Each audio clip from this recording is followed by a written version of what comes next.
میں جس جگہ پر حج ادا کیا جا رہا ہے اس کا ایک تھوڑا سا پس منظر میں آپ کو پیچھے لے چلوں تو ایک بہت بڑی حقیقت کھل کر سامنے آئے گی۔ سرزمین عراق پر ایک دور انتہائی بت پرستی کا گزرا ہے، اور بت پرستی کا عالم یہ تھا کہ کوئی مکان ایسا خالی نہیں تھا کہ جس میں بت پرستی نہ ہوتی ہو۔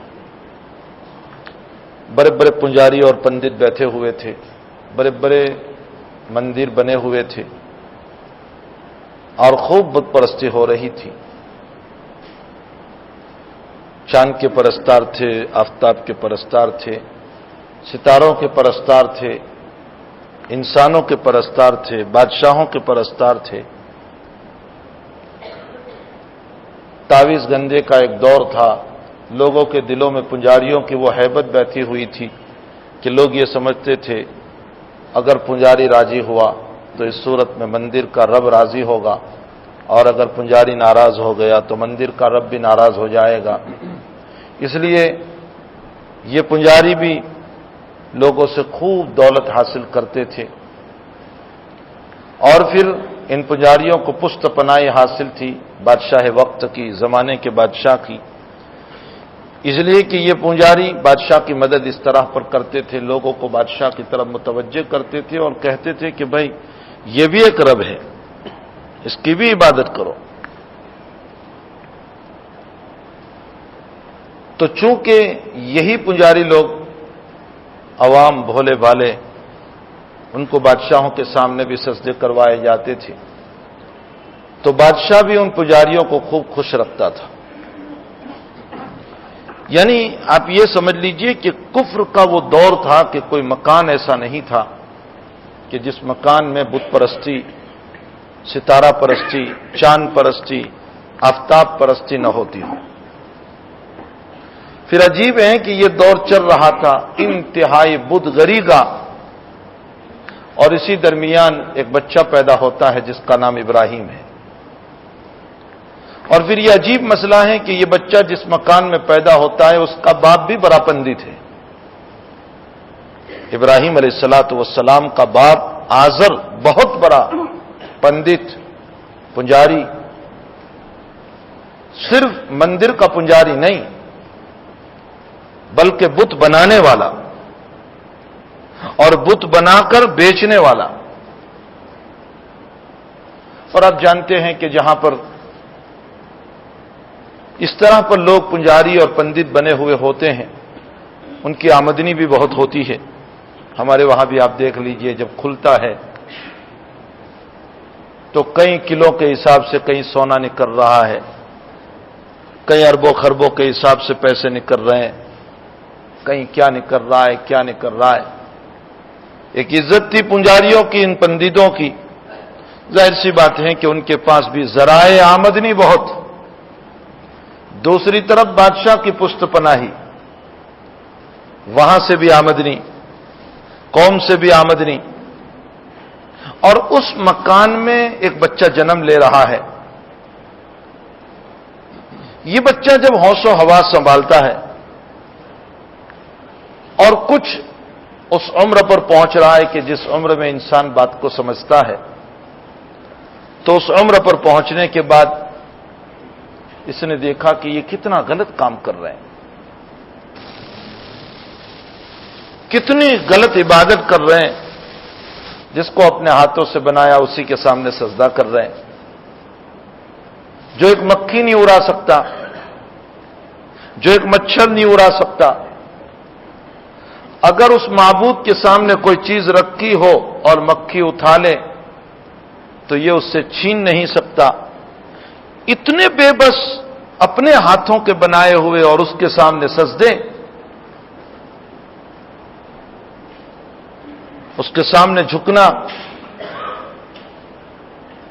حالانکہ ہونا تو یہ چاہیے تھا کہ ابراہیم خلیل اللہ علیہ السلام ایک پنڈت کے بیٹے تھے اور اپنے باپ کو دیکھ رہے تھے کہ ان کے پاس خوب آمدنی ہو رہی ہے، میں بھی اپنے باپ کی جگہ سنبھال لوں۔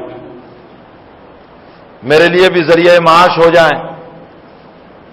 آج ہر مجاور کا بیٹا اپنے باپ کی جگہ کو سنبھالتا ہے، ہر پنڈت کا بیٹا اپنے باپ کی جگہ کو سنبھالتا ہے، ہر ایک یہ کوشش کرتا ہے کہ میرے باپ کی جگہ پر میں بیٹھوں تاکہ اس کی آمدنی کی جو سورسز ہیں، جہاں سے آ رہا ہے، وہ میرے لیے بھی ہو۔ ابراہیم خلیل اللہ علیہ الصلوۃ والسلام یہ سوچ سکتے تھے کہ میں بھی اپنے باپ کی جگہ گدی نشین بن جاؤں، میں بھی ایک پنڈت بن کر کے بیٹھ جاؤں، میں بھی تعویذ گندے شروع کر دوں، میں بھی لوگوں کو ان بتوں کی دعوت دوں اور اس کے سامنے جھکاؤں۔ لیکن یہ توحید پرست بندہ، اللہ نے اس کو اگلی آنے والی تمام نسلوں کا امام بنانا تھا۔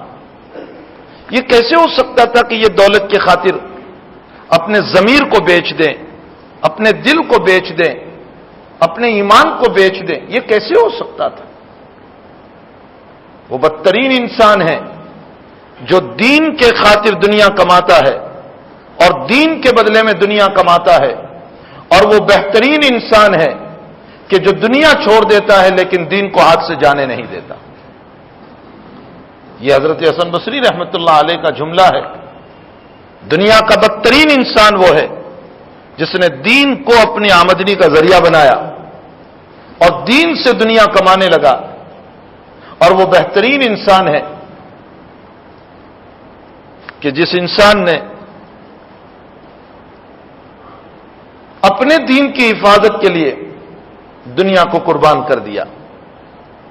قرآن کریم کے دوسرے ہی پارے میں واقعہ موجود ہے صحابی کا۔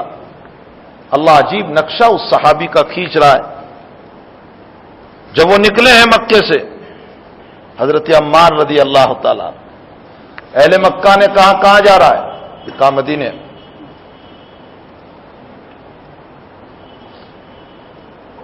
تو مجبور کیا آپ کو کہ ایمان چھوڑ دے؟ فرمایا نہیں ہو سکتا۔ فرمایا ہمارے ملک کی کمائی تو دوسری جگہ نہیں لے جا سکتا ہے، سارا سامان یہاں رکھ۔ جو کچھ سرمایہ تھا حضرت نے وہاں رکھ دیا، حتیٰ کہ نبی کی خدمت میں جب آئے ہیں تو فرمایا یا رسول اللہ صلی اللہ علیہ وسلم، میرے بدن کے کپڑے بھی اتار لیے، میں نے اس کو بھی برداشت کیا، لیکن اللہ کے حبیب آپ کے دیے ہوئے دین کو میں نے نہیں چھوڑا۔ قرآن کے دوسرے پارے میں اللہ ان کی تعریف کر رہا ہے کہ میرے کچھ بندے وہ ہیں کہ جو اپنے دین کو بچانے کے لیے اپنی دنیا تک کو قربان کر دیتے ہیں۔ ابراہیم خلیل اللہ یہ کیسے کر سکتے تھے؟ یہ بچہ یہ کیسے کر سکتا تھا کہ اپنے ضمیر کو بیچ دے پنڈت بن کر اور دنیا کمانے لگے؟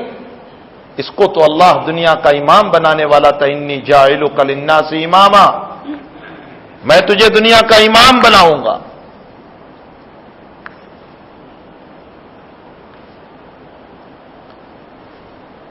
آپ نے دلائل کو قائم کرنے کے لیے، لوگوں کے ذہنوں کو سمجھانے کے لیے ایک عجیب طرز اختیار کیا۔ قرآن کے 7ویں پارے میں اللہ اس پر گفتگو کر رہا ہے۔ آفتاب طلوع ہوا تو ابراہیم علیہ السلام کہنے لگے یہ رب ہے ہمارا۔ بہت سارے لوگ تفسیر میں سمجھتے نہیں اور یوں کہہ دیتے ہیں کہ ابراہیم علیہ السلام نے ان کو رب مان لیا تھا۔ نہیں، یہ صرف سمجھانے کے لیے ایک بات تھی۔ فرمایا یہ میرا رب ہے۔ مغرب ہوئی ہے، آفتاب غروب ہو گیا تو آپ کہنے لگے جو غروب ہو جائے وہ رب نہیں ہو سکتا ہے۔ پھر چاند طلوع ہوا، کہا یہ رب ہے۔ صبح ہوئی یہ بھی غائب، کہا یہ بھی رب نہیں ہو سکتا، میرا رب ایسا نہیں ہو سکتا ہے۔ پھر ستاروں کے متعلق کہا یہ میرا رب نہیں ہو سکتا ہے۔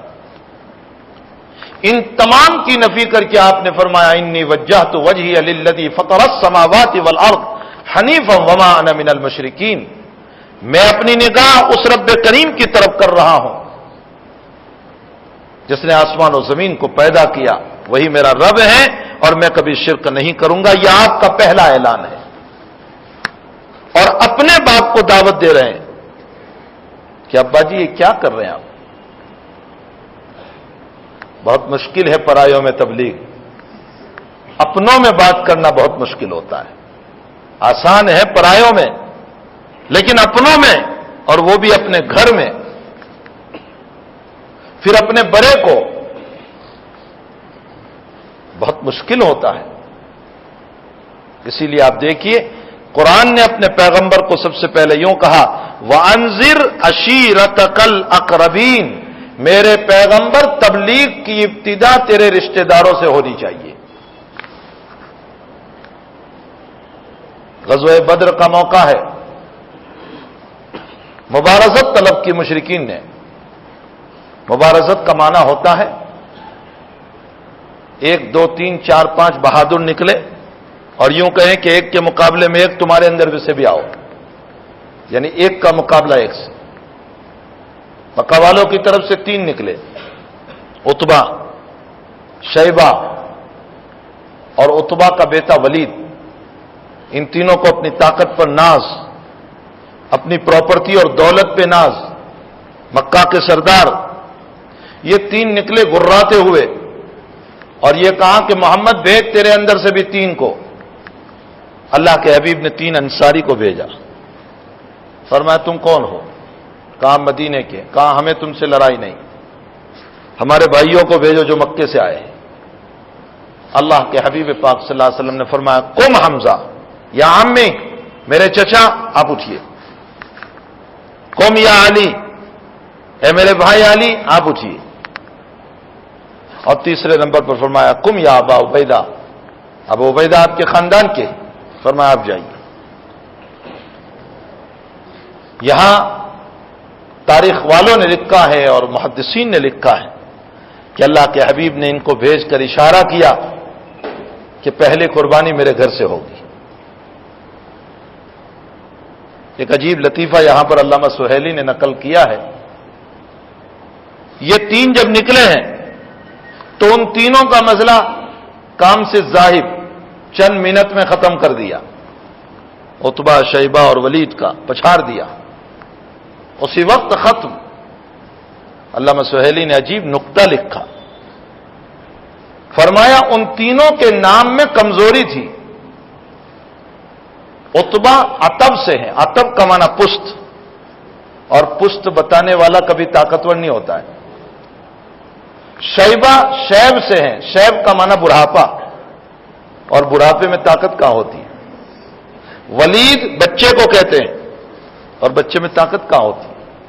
ان تینوں کے ناموں میں کمزوری اور ضعف تھا، اور ان تینوں کے نام میں بہادری پائی جاتی تھی. حمزہ شیر ببر کو کہتے ہیں، علی علو بلندی، اور ابو عبیدہ عبدیت، اور عبدیت سے بڑھ کر اللہ کی غلامی سے بڑھ کر اونچا کوئی لفظ نہیں ہو سکتا. ان تینوں کے نام میں بلندی پائی جاتی تھی، اللہ نے ان کو ترقی دی. ان تینوں کے نام میں ذوق پایا جاتا تھا، اللہ نے ان کو ختم کیا. سہیلی نے لکھا ہے معلوم ہوتا ہے نام کا بھی اثر پڑتا ہے. جیسے نام ہم رکھیں گے، اگر ایکٹروں کے نام رکھے ہیں تو ویسے ہی مسئلہ ہوگا، اور کسی عنوان سے نام رکھا ایسا ہی مسئلہ ہوگا. اور اگر صحابہ کے نام، انبیاء کے نام، اکابر کے نام، جس کا ایک معنی ہے، اگر یہ نام رکھے گئے تو یقیناً اس کا ایک اثر ہوتا ہے. اسی لیے اللہ کے حبیب پاک صلی اللہ علیہ وسلم کبھی کبھی نام کو بدل دیا کرتے تھے. ایک عورت آئی، فرمایا کیا نام؟ فرمایا برہ. فرمایا نہیں، برہ نہیں، زینب رکھو. اس لیے کہ برہ کا معنی ہوتا ہے پاک دامن. گویا تم دعویٰ کر رہی ہو کہ میں پاک دامن ہوں، وہ تو اللہ جانتا ہے کہ کون پاک دامن ہے. ایک صحابی آئے، پوچھا کیا نام؟ فرمایا حزن. فرمایا حزن کا معنی غم، زندگی بھر غم رہے گا، بدل دو. وہ کہنے لگے میرے ابا کا رکھا ہوا ہے. اللہ کے حبیب نے فرمایا ٹھیک ہے، نہیں بدلا. وہ صحابی فرماتے ہیں بخاری کی روایت میں ہے میں بدل دیتا تو اچھا ہوتا، میری پوری زندگی غموں سے بھری ہوئی رہی. نام کا اثر پڑتا ہے. جیسے اچھے نام صحابہ کے، انبیاء کے پیارے نام رکھتے ہیں، اسی طرح کے اثرات منتقل ہوتے ہیں.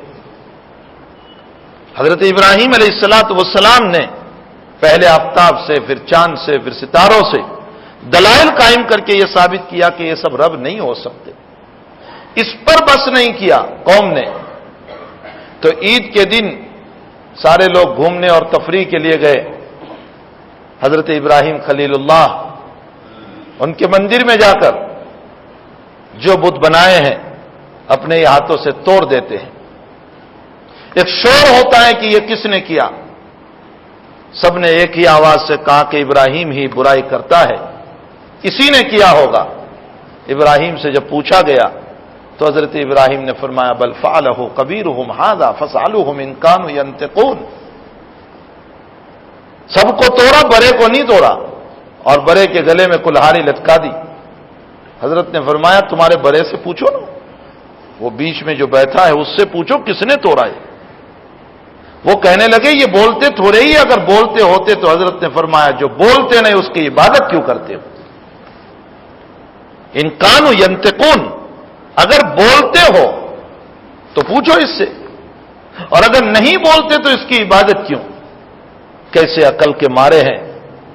آج بھی سائنس کی اونچی اونچی ڈگریاں اور نہ معلوم احمدی اور کہاں کہاں پر پہنچے ہوئے ہیں، لیکن صبح صبح اپنے ہی ہاتھوں سے بنائے ہوئے کو دندول کر رہے ہیں۔ اللہ جب توفیق سلب کرنے پر آتا ہے تو اسی طرح ہوتا ہے، اور توفیق دینے پر آتا ہے تو عجیب حال ہے۔ آزر جیسے بت پرست کے مکان میں خلیل اللہ جیسا ابراہیم پیدا کر دیتا ہے۔ ابراہیم علیہ السلام نے فرمایا اس سے پوچھ لو کس نے کیا یہ۔ بہرحال دشمنی سامنے آ گئی۔ بادشاہ وقت نمرود نے وہ آگ جلائی جو تاریخ کبھی نہیں بھول سکتی، وہ آگ۔ مفسرین نے لکھا ہے کہ کئی بلندی سے اگر پرندہ گزرتا وہ بھی تپش سے گر جاتا تھا۔ ابراہیم خلیل اللہ کو منجنیق میں رکھ کر اندر ڈالے گئے، کسی کی ہمت نہیں ہوتی تھی قریب جانے کی۔ منجنیق گوفن میں رکھ کر حضرت کو ڈالے گئے، برہنا بالکل کپڑے اتار کر، اور اسی موقع پر جبریل تشریف لا رہے ہیں اور فرمایا کیا خدمت؟ فرمایا جس نے بھیجا ہے وہ خوب دیکھ رہا ہے، مجھے کہنے کی ضرورت نہیں ہے کہ کیا خدمت، وہ تو دیکھ ہی رہا ہے۔ اس وقت اللہ نے جو دعا اتاری، حسبنا اللہ ونعم الوکیل، اللہ بہت کافی ہے میرے لیے، میرا کام بنانے والا ہے۔ ہمارے نبی علیہ السلام فرماتے ہیں، بخاری شریف کی روایت ہے، اللہ نے اپنے شاہی خزانے سے اس کو اتارا ہے۔ اللہ کا خزانہ ہی کتنا اعلیٰ، اور پھر شاہی خزانہ، یعنی اللہ کے نبی یہ بتانا چاہتے ہیں بہت اونچے الفاظ ہیں یہ۔ لوگ پوچھتے ہیں پریشانیوں کا حل، حسبنا اللہ ونعم الوکیل پڑھیے۔ اس آیت کی بنیاد پر ابراہیم خلیل اللہ کی آگ ٹھنڈی ہو سکتی ہے، اللہ ہماری مصیبتوں کی آگ کو بھی ٹھنڈی کر دے گا۔ بہت جامع دعا ہے یہ۔ لوگ پوچھتے ہیں قرض بہت ہے، حسبنا اللہ ونعم الوکیل پڑھیے۔ اگر دل سے پڑھیں گے تو انشاءاللہ تعالی اللہ اس دعا کی برکت سے ہمارے مصائب کو کھول دیتا ہے۔ اور یہ بارہا کا تجربہ ہے، اس گنہگار کا بارہا کا تجربہ ہے کہ مصائب اور مسائل میں اس دعا کو خالصتاً للہ اللہ کو سامنے رکھ کر پڑھا گیا، اللہ نے مصائب کو کھول دیا۔ یہ اللہ کے شاہی خزانے سے اتاری ہوئی یہ دعا ہے، حسبنا اللہ ونعم الوکیل۔ اور اللہ نے اس وقت خلیل اللہ کے لیے فرمایا، یا نار کونی بردا وسلاما علی ابراہیم، یہ آگ تو ٹھنڈی، لیکن کبھی کبھی ٹھنڈک سے بھی نقصان ہوتا ہے، بہت ٹھنڈک ہو جائے تو بھی نقصان۔ فرمایا وسلامن، ایسی ٹھنڈی بن کہ جس میں سلامتی بھی ہو۔ یا نار کونی بردم وسلامن علی ابراہیم، ساری مخلوق اللہ کے تابع ہے، آگ اس کے تابع ہے، چھری اللہ کے تابع، ساری کائنات میں چھری چل جاتی ہے لیکن منظور خدا نہیں تھا تو اسماعیل پہ نہیں چلی. آگ انگلی کو جلا دیتی ہے، منظور خدا نہیں تھا ابراہیم کو نہیں جلا پائی. پورا پلان نبی کریم صلی اللہ علیہ وسلم کے قتل کا بن چکا ہے، گھر کا گھیرا ہوا کر لیا گیا ہے کہ جہاں صبح اٹھیں گے کہ آپ کو مار دیا جائے گا. اور اللہ کا نبی گھر سے نکل رہا ہے اور یوں مٹی ڈال رہا ہے، شاہت الوجوہ، تمہارے چہرے کالے ہو جائیں، یہ مٹی ڈال کر نکل رہا ہے. وہ پہرا دینے والے بیدار ہیں، نبی نکل گئے پتہ بھی نہیں چلا. یہ اللہ تعالیٰ اگر ہمارا ایمان بن جائے اس ذات پر، اس رب پر اگر ہمارا ایمان بن جائے. مجھے ایک واقعہ یاد آیا، بہت دور کا نہیں ہے، قریب زمانے کے ایک بزرگ ابھی گزرے. آپ میں سے بہت سارے لوگوں نے دیکھا ہوگا بھائی مرحوم فضل کریم رحمت اللہ علیہ. چونکہ میں ان کے ساتھ جماعت میں 10 دن چلا ہوں، میں بہت چھوٹا تھا تو میرے والد صاحب نے مجھے جماعت میں ان کے ساتھ 10 دن بھیجا تھا. پہلے اب بھی کام تو چلتا ہے حجاز میں، لیکن چھپ کر علانیہ، اس لیے حکومت اجازت نہیں دیتی کہ اگر ایک جماعت کو اجازت دی جائے تو ساری جماعتوں کو اجازت دینی پڑے گی، پھر باطل جماعتیں بھی وہاں تبلیغ کرے گی، اس لیے عام اجازت کسی کو نہیں. لیکن جب کام اچھی طرح چلتا تھا پہلے تو مدینہ شریف میں مرکز تھا مسجد نور، حوالی میں یہ مسجد تھی. مولانا سید خان صاحب رحمۃ اللہ علیہ وہاں قیام پذیر تھے اور وہی وہاں کے امیر تھے، ذمہ دار تھے. مولانا سید خان صاحب علیہ رحمت سے میری ملاقات بھی ہے، بار بار کی ملاقات ہے. تو وہاں ایک اجتماع طے ہوا تھا صرف حجاز کا، اور اس موقع پر طعام کی پوری ذمہ داری مرحوم بھائی فضل کریم صاحب کو دی تھی، اور شرط یہ لگائی تھی کہ کسی سے مانگنا نہیں ہے پیسہ. آپ نظام بنا کر کے تو قریباً بیان کرنے والوں نے بتایا کہ 1400 کے قریب آدمی کا صبح شام کا کھانے کا نظام بنایا تھا. یہاں سے وہاں سے ادھار سدھار لے کر کام تو بن گیا، اب پیسے دینے کی باری ہے. اور ادھر قید تھی کہ پیسے کسی سے نہیں لینا ہے. حضرت جی مولانا انعام الحسن صاحب رحمۃ اللہ علیہ تشریف لے گئے تھے، پیسے کسی سے نہیں لینا ہے، مانگنا نہیں ہے، سوال نہیں کرنا ہے، ورنہ تو 1 ارب کافی ہو جاتا دینے کے لیے. ضرورت ہی کیا تھی؟ وہاں تو ان کا دسترخوان دیکھیے جو اصل عرب ہے. جو برائیاں ہیں نا وہ تو ان نقلی عربوں کی ہے جو ادھر ادھر سے جا کر بس گئے ہیں، ورنہ جو اصل عرب ہیں. رمضان میں ان کا دسترخوان دیکھیے، حجاج کرام کو، معتمرین کو کیسے وہ اپنی افطاری کراتے ہیں. حج کے موقع پر دیکھیے وہ کیسے اپنے مال کو تقسیم کرتے. مجھے یاد ہے میں 1990 میں جب عمرے کے لیے رمضان میں گیا تو 27 کو ایک عرب اتنا بڑا ڈھیر پیسوں کا لے کر کے سب کو 10-10 ریال تقسیم کر رہا تھا. آپ اندازہ لگائیں اس گیٹ سے کتنے نکلے ہوں گے اور کتنوں کو دیا ہوگا. جو اصل ہے ان میں آج بھی وہ نبی کریم صلی اللہ تعالی علیہ وسلم کی روح زندہ ہے. بہرحال اب پیسے دینے کی باری آئی تو تھوڑے بہت پیسے تھے وہ بھائی فضل کریم نے دے دیے ادھر ادھر، لیکن اب بھی کچھ باقی تھے. اب بڑے پریشانی میں تھے کہ ان کو پیسے دینے ہیں، کیا کیا جائے. تھوڑے پیسے ادھر ادھر سے پھر جمع کر کے لے کر گئے ایک دکان پر. تو دکان والے نے فرمایا کل تو دے گئے تھے آپ، ابھی کیسے پیسے؟ ہاں میں کہاں دینا ہے؟ کہاں نہیں، کل آپ ہی تو آئے تھے دینے کے لیے. اچھا وہ پیسے بچ گئے، دوسری دکان گئے، وہ کہنے لگے کل تو آپ دے گئے تھے. اسی طرح پر اللہ نے غائبانہ نظام بنا دیا. اگر ہمارا ایمان بن جائے خدا کی قسم تو اللہ تعالیٰ غیب سے نظام بنا سکتا ہے. لیکن چونکہ ہمارا ایمان اتنا پختہ نہیں بنا، اللہ ہمیں اپنے رب پر، اپنے اللہ پر، اپنے مولا پر، اپنے پالنہار پر یقین کامل نصیب کرے. یہ ایک عظیم چیز ہے. اب جب آگ سے آپ بچ کر کے باہر آ گئے، نمرود بھی متحیر ہے، اس سے تو مناظرہ بھی ہوا تھا. اور مناظرے میں یہ بات ہوئی تھی، ابراہیم علیہ السلام نے فرمایا کہ تیرا رب کیسا ہے؟ فرمایا میرا رب وہ ہے جو مارتا ہے جلاتا ہے۔ تو اس نے کہا کہ میں بھی مارتا ہوں جلاتا ہوں، بے قصور کو مار دیا اور قصوروار کو چھوڑ دیا، کہا دیکھو میں نے اس کو مارا، اس کو جلایا۔ ابراہیم علیہ السلام نے کہا کہ یہ غلط معنی سمجھ رہا ہے، مارنے اور جلانے کا یہ مطلب نہیں ہے، روح ڈالتا ہے تیرے اندر طاقت کہ تو کسی کو ماں کے پیٹ میں زندہ کر دے، یہ غلط مطلب سمجھ رہا ہے۔ تو حضرت نے بدل دی دلیل،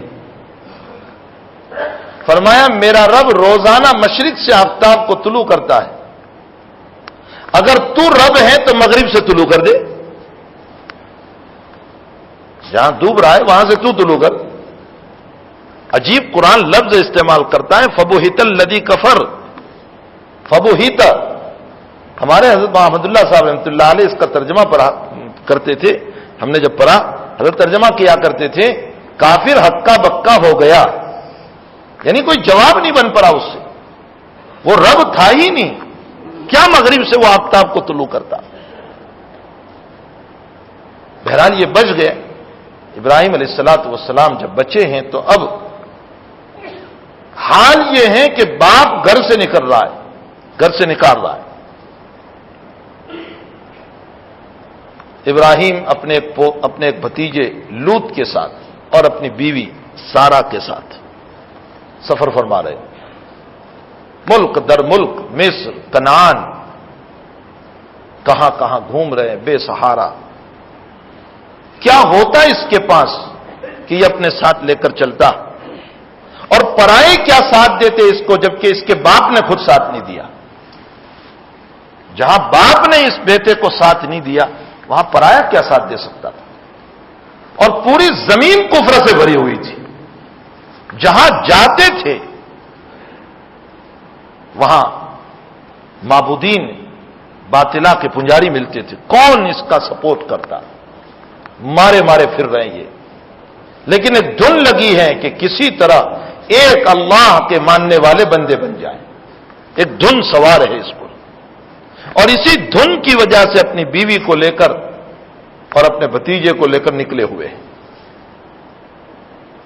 بہت آسان ہے بول دینا، تصور اگر کریں تو کیا گزر رہی ہوگی حضرت ابراہیم خلیل اللہ علیہ السلام پر، وہ کتنے دنوں بھوکا رہا ہوگا، کہاں کہاں اسے دھتکارا گیا ہوگا، مارا گیا ہوگا، دو دو تکے کے آدمیوں نے اسے ستایا ہوگا۔ آپ تصور تو کریں، لیکن آپ نے ہمت نہیں ہاری، جس مشن کو لے کر آپ چلے۔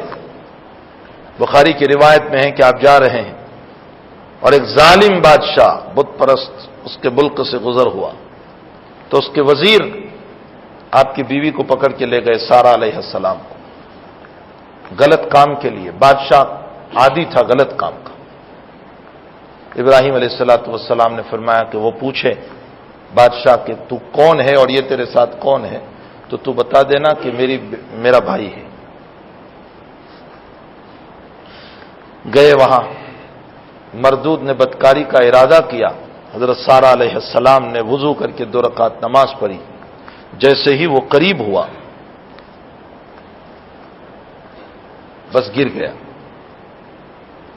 وہ ہٹ گیا، پھر دوسری مرتبہ ارادہ کیا، پھر اسی طرح گرا، 3 مرتبہ ہوا، تو بخاری کی روایت ہے وہ اپنے وزیروں سے کہنے لگا کہ تم کوئی جنات پکڑ کے لے آئے ہو، کوئی بھوت ہے یہ تو کہ میں قریب جاتا ہوں گر جاتا ہوں۔ سارا کو آزاد کر دیا، چھوڑ دیا، اور ساتھ ساتھ اپنے وزیر کی بیٹی جو بادشاہ کے وہاں کام کرنے کے لیے آتی تھی، جس کو ہاجر کہتے تھے، وہ ہدیے میں پیش کی۔ حضرت سارا علیہ السلام اس کو لے کر گئی اور حضرت حاجرہ کو حضرت ابراہیم خلیل اللہ علیہ السلام کے ہدیے میں پیش کر دی۔ اب 2 قول ہیں، ابراہیم علیہ السلام نے یا تو بطور باندی کے اپنے پاس رکھا، راجح قول یہ ہے کہ ان سے نکاح کر لیا۔ یہاں میں روایت کو مختصر کر دیتا ہوں.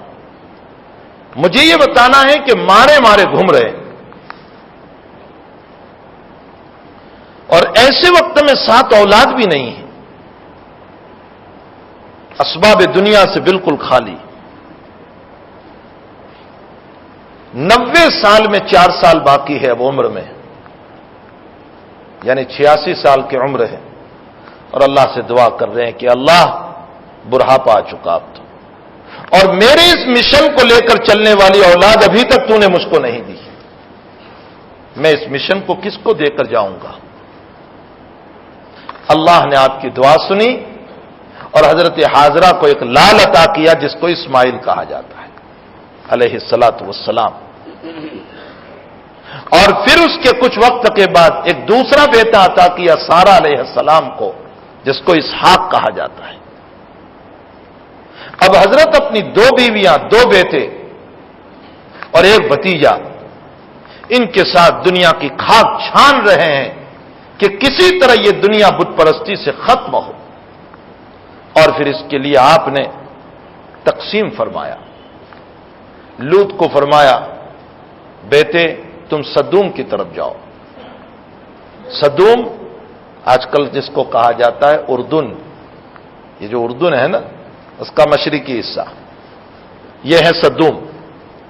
لوط علیہ الصلاۃ والسلام کو وہاں بھیجا، لیکن قوم کی بغاوتیں اور اتنی بڑی خبیث قوم لوط علیہ الصلاۃ والسلام کو ملی کہ جو عورتوں کو چھوڑ کر مردوں سے شہوت رانی کرتی تھی. اتاتون الرجال شہوۃ من دون النساء. اتنا نہیں، جو فرشتے نوجوان انسانوں کی شکل میں، مردوں کی شکل میں عذاب لے کر آئے تھے اس قوم کے لیے، یہ قوم تو حضرت لوط کے پاس جا کر یوں بھی کہنے لگی کہ تیرے مہمان جو نوجوان مرد آئے ہیں وہ ہمارے حوالے کر، تاکہ ہم اپنی خواہش پوری کریں. آپ اندازہ لگائیں کہ کمینے پن کا کیا عالم ہوگا. حضرت لوط علیہ السلام کو ابھی پتا نہیں تھا کہ یہ فرشتے ہیں. آپ نے فرمایا میرے مہمانوں کے باب میں مجھے رسوا نہ کرو، میری بیٹیاں ہیں، تم اس کو نکاح کر کے لے جاؤ، اپنی شہوت ہی پوری کرنا ہے تو میری بیٹیوں سے نکاح کر لو، لیکن یہ میرے مہمان ہیں، تم کیا کہہ رہے ہو؟ اس وقت ان فرشتوں نے کہا کہ حضرت آپ نہ گھبرائیے، انہی کی ہلاکت لے کر کے ہم آئے ہوئے ہیں. قرآن کے واقعات کو آپ پڑھیں گے، نوح، ہود، صالح، لوط، ان تمام قوموں پر عذاب آیا، لیکن سب سے زیادہ خطرناک عذاب لوط علیہ السلام کی قوم پر آیا. کیسا عذاب؟ کئی عذاب اللہ نے بھیجے. زمین سے اٹھایا ان کو فرشتوں نے، اوپر لے گئے، یہاں تک کہ ان کے مرغ کے بولنے کی آواز آسمان کے فرشتوں نے سنی. پھر اوپر سے الٹا کر دیا اور لٹکا دیا، اور پھر پتھر مار کر نیچے گرائے، اور پھر اوپر سے زمین سے دے مارا، زمین اوپر ڈال دی. وَأَمْطَرْنَا عَلَيْهِمْ مَطَرًا فَسَاءَ مَطَرُ الْمُنذَرِينَ. میں اس سے پہلے بھی ایک بات کہہ چکا ہوں، کفر کے ساتھ حکومت باقی رہ سکتی ہے، لیکن ظلم اور بے حیائی کے ساتھ حکومت باقی نہیں رہ سکتی. یہ دستور ہے اللہ کا. کفر کے ساتھ تو اللہ باقی رکھتا ہے، لیکن جس ملک میں ظلم ہو یا بے حیائیاں ہو اللہ اس کو باقی نہیں رہنے دیتا، دیر سویر ان کو ختم کرتا ہے. اور بے حیائی کا عذاب سب سے زیادہ خطرناک ہے. یہ قرآن کا یہ واقعہ گواہ ہے اس بات کے اوپر. وَأَمْطَرْنَا عَلَيْهِمْ مَطَرًا فَسَاءَ مَطَرُ الْمُنذَرِينَ. تو لوط علیہ السلام کو بھیجا سدوم کی طرف، جس کو آج مشرق اردن کہا جاتا ہے، اور اپنے بیٹے اسحاق علیہ السلام کو بھیجا کنعان کی طرف، جس کو آج فلسطین کہا جاتا ہے. یہی وہ کنعان ہے. اسی اسحاق کے بیٹے وہاں پیدا ہوئے یعقوب کنعان میں، اور یعقوب کے بیٹے پیدا ہوئے یوسف، اور اسی جگہ پر کنویں میں یوسف کو ڈالا گیا، اور وہاں سے آپ مصر میں آئے، اور مصر میں اللہ نے بادشاہت دی، اور اسی کنعان سے بھائی وہاں پہنچ رہے ہیں. اور پھر آگے کا پورا واقعہ جو قرآن بیان کر رہا ہے. تو یہ جو فلسطین ہے نا، اسی کو کنعان کہا جاتا ہے. اور اپنے ایک بڑے بیٹے کو اللہ حضرت ابراہیم علیہ السلام نے، جس کو حضرت اسماعیل کہا جاتا ہے، ان کو بھیجا حجاز کی طرف. اسماعیل علیہ السلام کو حجاز کی طرف بھیجا. حافظ ابن حجر نے ایک عجیب حکمت لکھی ہے. اسحاق کو فلسطین کی طرف بھیجا تو اسحاق سے پیدا ہونے والے سارے انبیاء وہ انبیاء بنی اسرائیل ہوئے اور ان کا قبلہ بیت المقدس بنایا گیا. اور اسماعیل کو حجاز بھیجا اور حجاز سے ایک وہ نبی پیدا ہوا جو تمام نبیوں کا سردار ہے، محمد الرسول اللہ صلی اللہ علیہ وسلم، اور اس کا قبلہ کعبۃ اللہ بنایا گیا. یہ تینوں بیٹوں کو تقسیم کر کے حضرت خود عراق میں رہے. دوبارہ عراق تشریف آوری ہوئی، آپ عراق میں رہے اور دنیا میں دین اور اسلام کے پرچم کو اور اللہ کی وحدانیت کے پرچم کو چاروں طرف چلایا. بھائی ابتدا میں تکلیف ہوتی ہے لیکن محنت ہوتی ہے تو رب پھر اس کو آباد کر دیتا ہے. یہی ابراہیم، ابھی تو یہ بیٹا پیدا ہوا 90 سال میں 4 سال کم ہے، 86 سال کی عمر، برہا ہو چکا ہے ابراہیم، اور کہہ رہا ہے میرے مشن کو لے کر چلنے والا کوئی نہیں، بیٹا مل گیا اسماعیل. ابھی یہ بیٹا بڑا بھی نہیں ہوا تھا کہ اس کو کہا جا رہا ہے جاؤ چھوڑ دو اس کو. کہاں چھوڑو؟ اس جگہ پر جہاں پانی کا کھانے کا کوئی نظام نہیں، اس جگہ چھوڑ دو. یہی وہ کعبۃ اللہ ہے جہاں آپ کو چھوڑے گئے. ابھی اس سے نہیں نمتے تھے کہ ایک بہت بڑا امتحان آ گیا، اور وہ یہ ہے کہ جو دنیا میں کبھی کسی نبی کا امتحان نہیں لیا گیا تھا. اس لیے کہ یہ ابراہیم کہہ چکا ہے اس سے پہلے، جب اللہ نے یوں کہا اسلم، میرے پورے فرما بردار بن جاؤ، تو یہ ابراہیم جواب دے چکا ہے اسلمت لرب العالمین، میں رب العالمین کا پورا فرما بردار. قرآن نقل کر رہا ہے اس کو. تو پورا فرما بردار کیسے بنے گا؟ اللہ مزید امتحان لے رہا ہے. دنیا میں کسی کا امتحان نہیں لیا، وہ امتحان لیا ابراہیم کا کہ یہ نوائی کا لڑکا اکلوتا بیٹا ہے، ابھی اسحاق پیدا نہیں ہوا، اور بڑی منت و سماجت کے بعد، لمبی دعاؤں کے بعد بڑھاپے میں ایک بڑھاپے کا سہارا ملا ہے جو مشن کو لے کر چلنے والا ہے، اور اسی کو کہا گیا کہ اس کو ذبح کر دو. انی ارا فی المنام انی اذبحک فانظر ماذا تری یا ابتی افعل ما تؤمر. بیٹا بھی وہ فرما بردار جو کہہ رہا ہے کر گزریے اللہ، ابا جی جس کا آپ کو حکم دیا گیا، ستجدنی انشاءاللہ من الصابرین، اب ضرور مجھے صبر کرنے والوں میں سے پاؤ گے. نبی کا خواب وہی ہوتا ہے، یہ وہی کی بات تھی. لیکن جب قربانی کا وقت آ رہا ہے تو ابراہیم نے ثابت کر دیا کہ میرے جملے نہیں ہے، صرف بولنا نہیں ہے کہ اسلم، تو میں کر کے بتا رہا ہوں. بیٹے سے زیادہ محبوب دنیا میں کوئی چیز نہیں ہوتی، لیکن اس کو قربان کر کے بتایا. فلما اسلم وتلہ للجبین. عجیب ہے قرآن جب اس نقشے کو کھینچتا ہے تو رونگتے کھڑے ہو جاتے ہیں. الٹا سلا دیا اپنے لال کو کہ کہیں سامنے چہرہ رہے گا تو باپ کو رحم نہ آ جائے.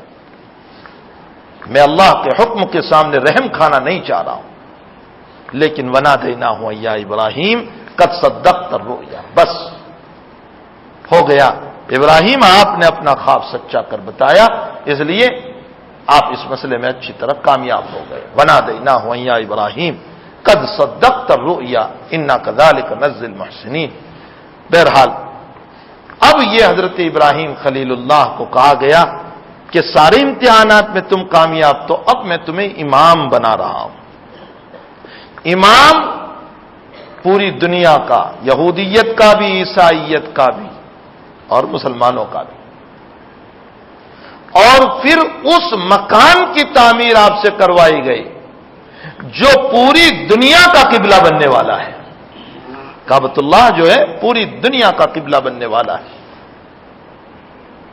اس کی تعمیر ابراہیم و اسماعیل نے مل کر کی، اور پورا ہوا تو دعا کرنے لگے ربنا تقبل منا انک انت السمیع العلیم.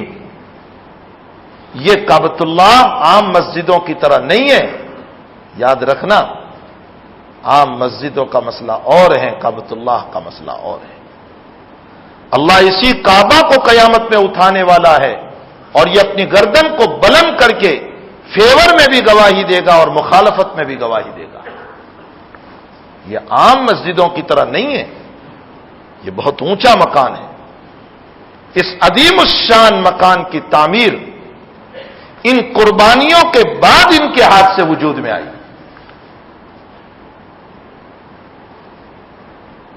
اور اس کعبۃ اللہ سے ایک ایسے نبی کو جوڑ دیا جو ساری کائنات کا امام بنا، اور وہ ہے محمد الرسول اللہ صلی اللہ علیہ وسلم۔ اور آپ کی امت پر ایک وہ عبادت ڈال دی کہ جس عبادت میں ابراہیم کی یادگاریں چھپی ہوئی ہیں۔ اگر جمرات پر کنکری مار رہے ہیں تو یہ کنکری پتھر کو نہیں مار رہے ہیں۔ حضرت حسن بصری رحمۃ اللہ علیہ فرماتے ہیں کہ اگر ابراہیم نے شیطان کو مارا ہے تو تم جمرات پر کھڑے ہو کر اپنے نفس کو مارو، لگ رہی ہے پتھر میں لیکن اپنے نفس کو مارو۔ اور جس نے جمرات کی کنکریوں کے باوجود اپنے نفس کی اصلاح نہیں کی، اس کا حج ہی کیا ہوا؟ صفا اور مروہ کے درمیان کی سعی، یہ وہ قربانیاں ہیں کہ اس میدان میں نہ کھانے کا پانی کا انتظام، اور اس جگہ پر حاضرہ دوڑ رہی ہے۔ آج اتنی سہولتوں کے باوجود ہم تھک جاتے ہیں۔ کتنی سہولتیں ہیں، اے سی چل رہا ہے، وہاں پنکھے چل رہے ہیں، بہترین قسم کے پتھر لگے ہوئے ہیں، اور نیچے بھی ٹھنڈک ہے، اوپر بھی ٹھنڈک ہے، پانی کے کولر رکھے ہوئے ہیں، اور نہ اتنا بڑا پہاڑ چڑھنا ہے وہ بھی کاٹ دیا گیا ہے۔ اتنی سہولتوں کے باوجود ہمارے دلوں میں شوق نہیں ہوتا ہے۔ اندازہ لگائیں کہ حاضرہ کی دور کیسی رہی ہو۔ حضرت حسن بصری رحمۃ اللہ علیہ نے اپنے مرید سے فرمایا کہ بیٹے حج کے لیے جا رہے ہو؟ فرمایا جب طواف کریں تو یہ تصور کرنا کہ میں رب کریم کا طواف کر رہا ہوں، مکان کا نہیں، رب کریم کا طواف کر رہا ہوں۔ فرمایا اس حضوری کے ساتھ طواف کرو گے تو پھر قلب تمہارا اللہ کی یادوں میں جوش مارنے لگے، اور فرمایا جب تم سعی کرو تو یہ تصور کرنا کہ اے اللہ تیری ایک بندی اس جگہ پر پانی کی تلاش میں دوڑی تھی، تیرا یہ بندہ اے اللہ اس جگہ پر اپنے دین کی تلاش میں آیا ہوا ہے۔ اگر وہاں سے دین ملتا ہے، توحید کا سبق ملتا ہے، تب تو حج بہت کامیاب ہے۔ ورنہ تو پھر آئے گئے اور مسئلہ پورا ہوا۔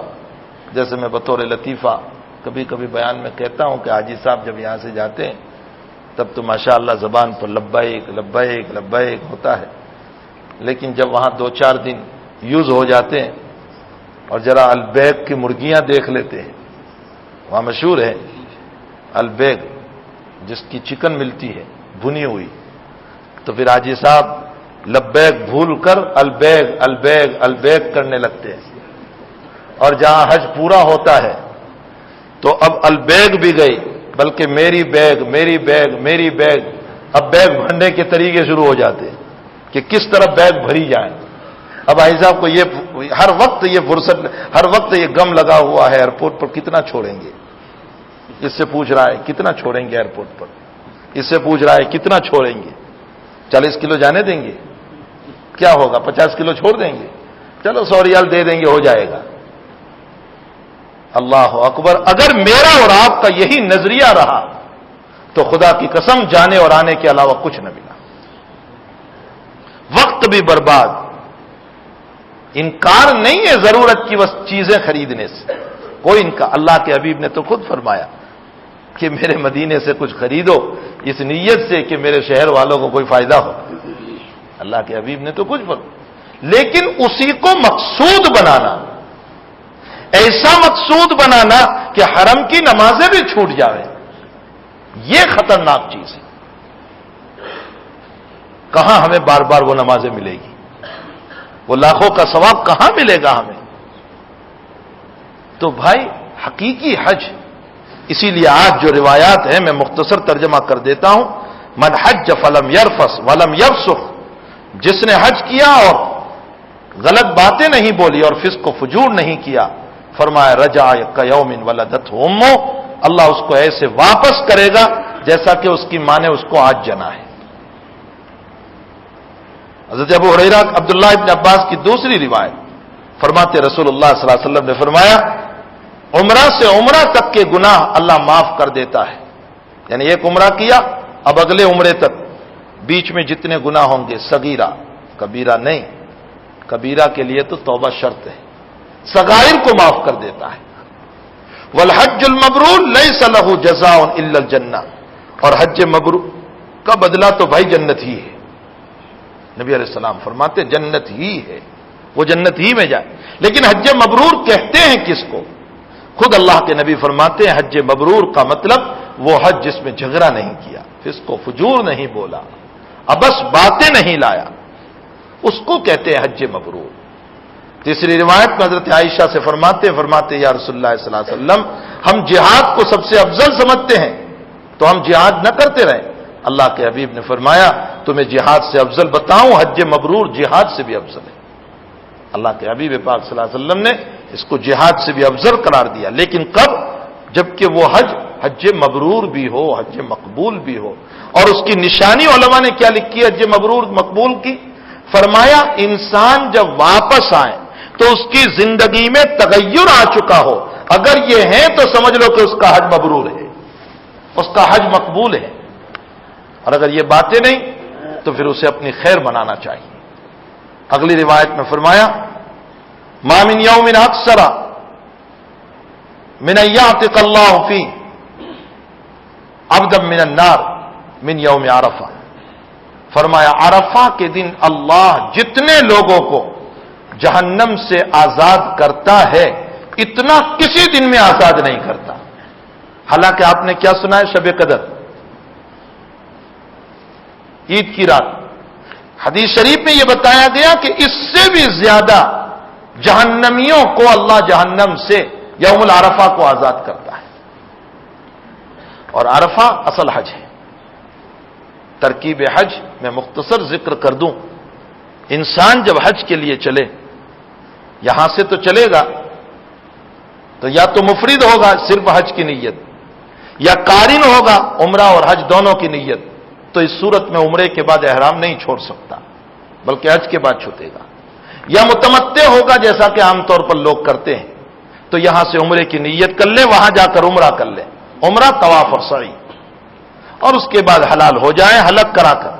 جب حج کے ایام شروع ہو 8ویں تاریخ کو، تو اپنے ہی کمرے سے، اپنے ہی حجرے سے احرام باندھ لے حج کا. اور 8ویں تاریخ کو مینا میں وقت گزارنا ہے. 9ویں تاریخ کو بعد الفجر عرفات کے لیے روانہ ہونا ہے. مینا کا قیام سنت ہے، ظہر عصر مغرب عشاء اور فجر.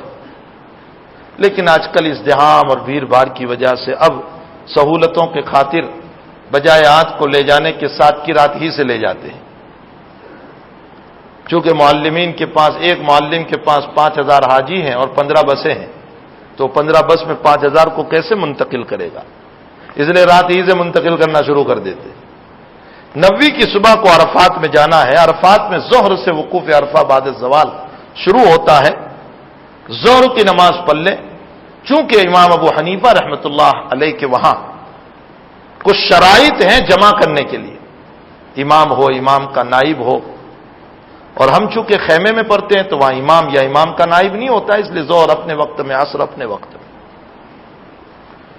اور پھر ظہر کی نماز پڑھ کے اللہ کی عبادت میں لگ جائیں، دعاؤں میں، تلاوت قرآن میں، ذکر تسبیحات میں. اور طاقت دے اللہ، ہمت دے تو کھڑے ہو کر عبادت کریں، کچھ آدھا گھنٹہ 1 گھنٹہ، جتنی اپنے بساط اور طاقت ہو. اس کے بعد عصر کی نماز اور عصر کے بعد مغرب تک ہمارا قیام. لیکن عمومی طور پر مغرب سے پہلے بسوں میں بٹھا دیے جاتے ہیں. البتہ بس روانہ ہوگی بعد المغرب. اب مزدلفہ پہنچنا ہے. مزدلفہ میں جا کر مغرب اور عشاء پڑھنا ہے. رات کا قیام، صبح فجر کی نماز جلدی پڑھ کر کے تھوڑی دیر اللہ کا ذکر، اور طلوع آفتاب ہونے سے پہلے پھر اپنے خیمے کی طرف مینا روانہ ہو جاؤ. 10ویں تاریخ ہو گئی. وہاں پہنچ کر جتنی دیر آرام ہو سکا آرام کر لیجئے. پھر ایک جمرے کی رمی کرنا ہے اور ایک جمرے کی رمی کے بعد قربانی ہے اور قربانی کے بعد حلق ہے. جس نے تمتع یا قران کیا ہو اور جس نے افراد کیا ہے اس کے اوپر تو ہے ہی نہیں قربانی، اس لیے وہ جمرے کے بعد فوراً حلق کرا لے گا. طواف زیارت 10، 11 اور 12 کی غروب تک میں ادا ہو جانا چاہیے، چاہے دن میں چاہے رات میں. پھر 11 کو 10 کی رات ممکن ہو تو چلا آئے، اس لیے کہ سنت مینا میں ہے قیام. پھر 11 کو تینوں جمرات کی رمی، پھر رات کا قیام مینا میں، پھر 12 کو تینوں جمرات کی رمی. اب 12 کو اگر چلنا چاہے تو چل سکتا ہے مکے کی طرف. من تعجل فی یومین فلا اثم علیہ، جو چلا گیا اللہ کہتا ہے اس پر کوئی گناہ نہیں ہے. ومن تاخر فلا اثم علیہ، اور جو ٹھہر گیا 12 کو بھی اور 13 کو ظہر کے بعد 13 کی رمی کر کے بھی نکلا تو اس پر بھی کوئی حرج نہیں. دونوں طریق بتا دیے ہیں، لیکن میرے نبی کا طریق یہ ہے کہ 13 کو نکلے تھے. طریق دونوں جائز، 12 کی شام میں بھی جا سکتے ہیں، 13 کو بھی جا سکتے ہیں، لیکن بے سنت 13 کی بھی ادا ہو جائے. نبی کریم صلی اللہ علیہ وسلم نے کیا تھا، تو کیا ہم مر جائیں گے اس لیے کہ مکے میں جا کر کے بھی تو روم پر قیام ہی کرنا ہے اور کیا کرنا ہے. تو یہیں ہم قیام کر کے 13 کی سنت ادا کر کے چلیں. یہ مختصر حج کی ترکیب ہے، باقی مسائل اس کے ضمن میں ہیں. اگر اس کے درمیان عورت کو ایام آ جاتے ہیں، اس کا منتھلی پیریڈ آ جاتا ہے، تو وہ حج تو کرتی ہی رہے گی اپنے احرام کے ساتھ، صرف طواف زیارت نہیں کر سکتی. طواف زیارت جب پاک ہوگی تب جا کر کے کرے گی، چاہے 12 تاریخ چلی جائے، لیکن اس کے بعد اس کو کرنا ہوگا. اور اگر طواف زیارت ہو چکا ہے اور اب رخصت ہونا ہے اور طواف وداع باقی ہے اور ایام آ گئے، منتھلی پیریڈ آ گیا، تو اب اس صورت میں عورت پر سے طواف وداع اگرچہ واجب ہے لیکن ساقط ہو جاتا ہے، ختم ہو جاتا ہے. اس کو کوئی دم بھی دینا نہیں ہے، چونکہ یہ سماوی آفت ہے، آسمانی مصیبت ہے. اس آسمانی مصیبت کی بنیاد پر اللہ تعالیٰ نے عورت کو معاف قرار دیا، اس لیے اس کے اوپر طواف وداع نہیں ہوگا. مدینہ شریف جب جانا ہو تو پورے آداب کا لحاظ رکھیں، ادب سے مزار اقدس صلی اللہ علیہ وسلم پر حاضری ہو، بے ادبی نہ ہو. یہ جو ہم جھانک جھانک کر دیکھتے ہیں بے ادبی ہے، کچھ نظر نہیں آتا، وہ تو جالی ہے اور جالی کے پیچھے کپڑا ہے، کچھ بھی نظر نہیں آتا. یقیناً ہر انسان کو محبت ہے، وہ دیکھنا چاہتا ہے، لیکن ادب کے ساتھ وہاں رہیں. بہت زور سے نہ بولے، لا ترفعوا اصواتکم فوق صوت النبی، اپنے نبی کی آواز پر اپنی آواز کو بلند نہ کریں. کثرت سے درود شریف پڑھیں، فکر کریں کہ وہاں آپ کا قرآن شریف پورا ہو اور اللہ کے نبی کے دربار میں اپنا وہ قرآن پیش کر کے آئیں. مدینے کی گلیوں میں فقیروں کو اللہ کے نام پر کچھ دیں اور اللہ کے نبی کو ایصال ثواب کریں. اس ذات اقدس کا ہم پر حق ہے. اگر ہم چمڑی نکال کر کے اپنے آقا کو پہنا دیں تو بھی حق ادا نہیں ہو سکتا، جس نے ہم کو جہنم سے نکال کر جنت میں لے گیا ہے. اس لیے اس کے نام پر ہم صدقہ کریں. ہمارے حضرت کو ہم نے دیکھا، ہمارے حضرت ہر وقت جیب میں 1 ریال 300-400 ریال بنائے رکھتے ہیں، اور جب مکے میں بھی نکلتے ہیں تو کہتے ہیں دے دو، ان کو دو، ان کو دو، ان کو دو. اور مدینہ شریف میں بھی فرماتے ہیں ان کو دو، خوب دلواتے ہیں. اور مدینہ شریف میں خاص طور پر فرماتے ہیں میرے آقا کی نیت کرو کہ اللہ اس کا ثواب تو میرے آقا کو پہنچا دے، جس کا احسان عظیم ہے ہمارے اوپر. ہم اس کو کیا دے سکتے ہیں؟ اس ذات اقدس صلی اللہ علیہ وسلم کو کثرت سے درود شریف ہو، وہاں پر تلاوت قرآن ہو، اس ذات کی خدمت میں پیش کیا جائے. حضرت امام شافعی حج کے لیے گئے، مکے سے مدینہ گئے اور راستے میں طوفان شروع ہو گیا اور ریت اڑ رہی تھی اور راستہ معلوم نہیں ہو رہا تھا. حضرت نے 16 دن مکے سے مدینے پہنچتے پہنچتے 16 دن لگ گئے امام شافعی رحمۃ اللہ علیہ کے، اور 16 دن میں حضرت نے 16 قرآن ختم فرمائے. اور جب مزار اقدس پر پہنچے تو اپنے حضرت کو 16 قرآن پیش فرمائے اور فرمایا یا رسول اللہ، یہ گنہگار امتی آپ کے دربار پر کچھ لے کر آیا ہے. تو ہمیں چاہیے کہ اللہ کے حبیب، میں نے اپنے حضرت کو دیکھا جب آپ کو لے کر کے ہم سلام کے لیے چلے ہیں تو میں نے دیکھا اللہ کے حبیب پاک صلی اللہ علیہ وسلم کی مزار کے قریب جب پہنچتے تو حضرت یوں سلام فرماتے السلام علیکم یا رسول اللہ صلی اللہ علیہ وسلم. ہمارا عقیدہ ہے کہ ہمارے نبی حیات ہیں، ہمارے نبی زندہ ہیں، اس لیے پورے ادب کا لحاظ رکھ کے وہاں نمازوں کی پابندی ہو بجائے بازاروں میں گھومنے کے اور تفریحات کے.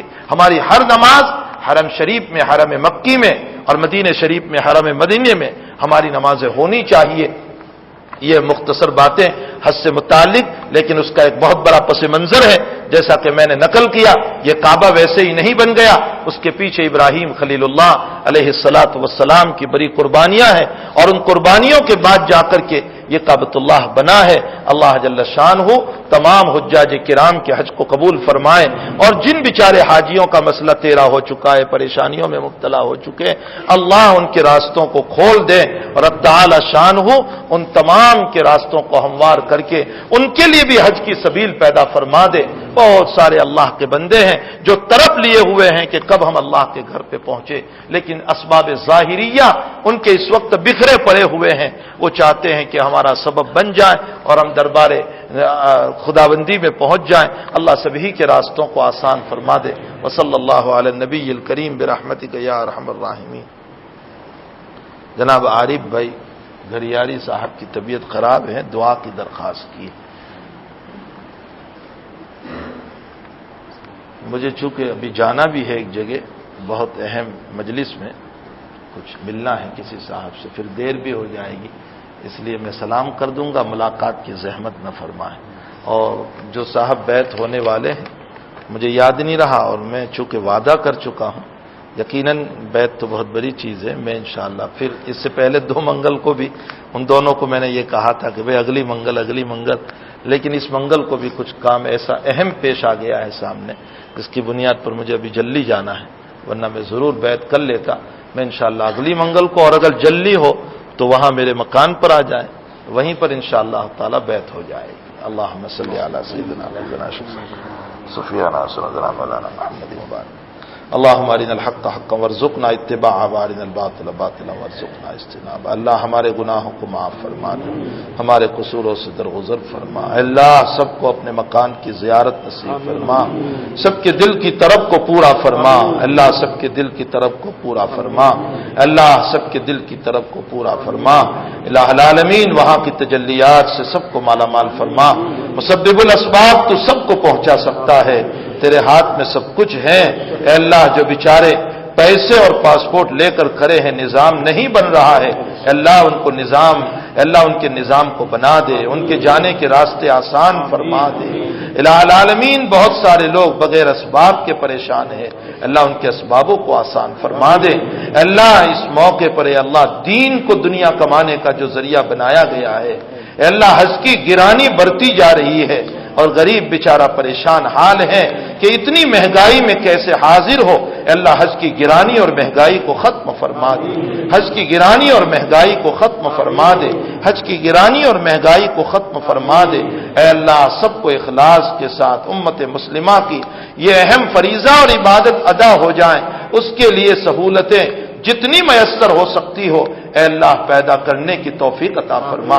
اللہ ہماری حکومت جو اس کے لیے سہولتوں کی کوشش کر رہی ہے اے اللہ اس میں مزید سے مزید سہولتیں اور مہیا فرما، اور جو لوگ اس کے لیے کوشش کر رہے ہیں اللہ ان کی کوششوں کو برابر فرما.